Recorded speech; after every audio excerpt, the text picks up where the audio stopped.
Welcome to the new lesson of narration.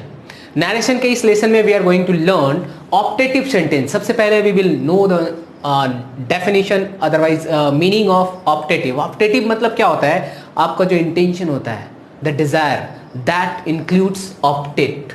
Optate कहने का मतलब आपका जो इच्छा होगा वो.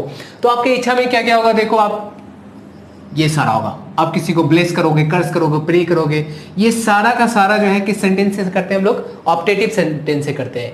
इसका पहचान क्या रहेगा कि रिपोर्टिंग स्पीच जो होगा with in inverted part that will begin with may से आपका स्टार्ट हो भी सकता है और नहीं भी हो सकता है. माइंड द टर्म, आपको ध्यान रखना है कि हो भी सकता है और नहीं भी हो सकता है, बशर्ते आपको याद रखना है कि इन सारे में से कोई एक न एक होगा.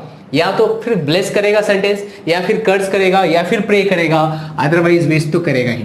ठीक है, मे से आपका स्टार्ट हो गया. Finally we need what? Full stop, not question mark. अगर क्वेश्चन मार्क आ गया तो आपका ऑप्टेटिव सेंटेंस नहीं है, that will go into interrogative sentence. तो इंट्रोगेटिव सेंटेंस हम लोग यहाँ डील नहीं कर रहे, वी आर ऑप्टेटिव सेंटेंस को डील कर रहे हैं. सो आप देखो क्या करना रहेगा. अगर सेंटेंस का इंटेंशन है ब्लेस करने का तो सेड और सेड टू को चेंज कर देंगे ब्लेस्ड में. प्रे करने का होगा तो प्रेड में कर देंगे.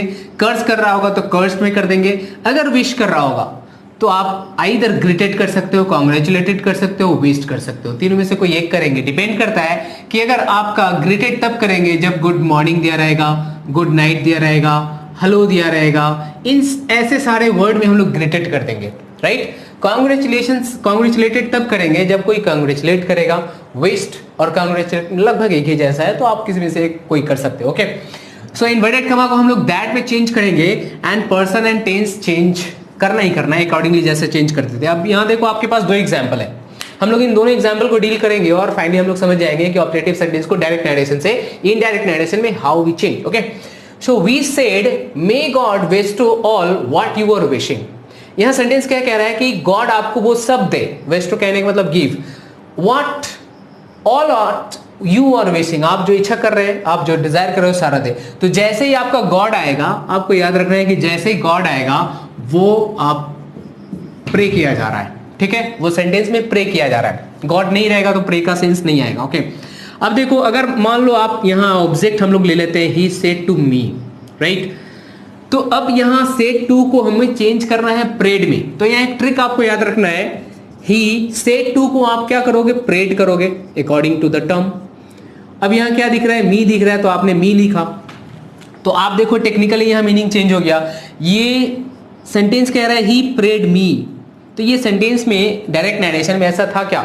वो मेरे से प्रार्थना कर रहा था क्या? नहीं, ऐसा नहीं था. यहां मीनिंग चेंज हो गया. तो इस मीनिंग को बैलेंस करने के लिए आइदर इस मी को पूरी तरह से आप एलोप्ट कर दो, हटा दो, अदरवाइज आप यहां पर सिंपली फॉर इंक्लूड कर दो और उसके बाद ऑब्जेक्ट रखो. ही प्रेड फॉर मी, ये जो मी है उसके लिए ही प्रे कर रहा है, इसलिए हम लोग फॉर ले लिए, तो ये मीनिंग को पूरी तरह से बैलेंस कर देगा, राइट. अब यहां पर कॉमा इन्वर्टेड कॉमा के बदले क्या रखना है आपको? दैट. और सारे सेंटेंस को, जो भी सेंटेंस रहता है हम लोग किसमें चेंज करते हैं? असर्टिव में चेंज करते हैं. असर्टिव सेंटेंस हमारा कैसे स्टार्ट होता है? सब्जेक्ट से. आप यहां देखो मे का पार्ट सब्जेक्ट नहीं है, this part will come into the first. इसको पहले ही चेंज कर लोगे तो गॉड इज थर्ड पर्सन, नहीं चेंज होगा. God may change into might, right. और wish to as it is, क्योंकि माइट के बाद हमारा वर्ब का फर्स्ट फॉर्म ही रहेगा. All, what. अब देखो यू कौन है? यू तो मी है, तो उसके लिए चेंज होकर क्या हो जाएगा? यू आई में हो जाएगा. टेंस चेंज करना है, वॉज हो जाएगा.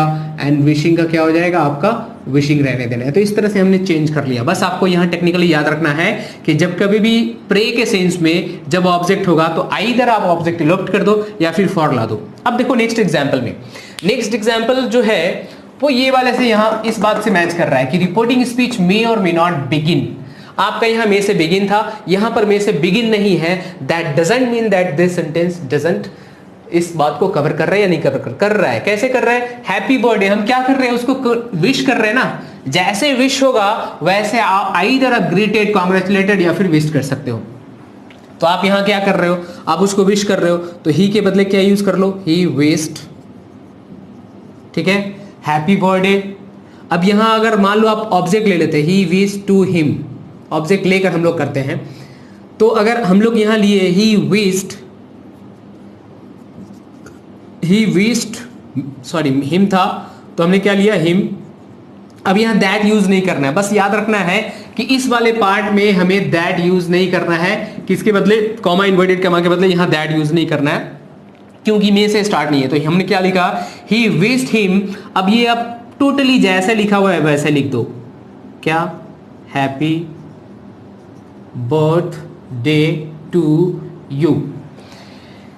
तो ये जो उसने बात को कहा है, आप इस बात को एज इट इज रख सकते हो, या फिर दूसरे तरीके से हम लोग कर सकते हैं, ही वेस्ट हिम बाय सेइंग। अब ये जो बात उसने कहा है उस बात को पूरी तरह से आप यहां लिख लो, by saying what, happy birthday to, आप यहां यू लिख सकते हो। इस यू को हम लोग ने चेंज नहीं किया है क्योंकि वो एज इट इज कहा है, जिसके वजह से यहाँ ऑब्जेक्टिव फॉर्म ये है नहीं, जस्ट उसको ये बात उसने कहा है इस वजह से। तो जब कभी भी ऐसा आएगा आपको यहाँ पर एक मे से स्टार्ट हुआ और एक मे से स्टार्ट नहीं हुआ, तो आपने क्या करना है कि आपको ध्यान रखना है कि अगर मे से स्टार्ट होगा then we will use that, otherwise यहाँ पर जैसे दैट यूज हुआ है, इसमें नहीं यूज हुआ है तो हम लोग ने दैट यूज नहीं करना है। ओके, सो इस तरह से हमने ऑप्टेटिव सेंटेंस को डायरेक्ट नरेशन से इनडायरेक्ट नरेशन में चेंज किया। And thank you, thanks a lot for watching.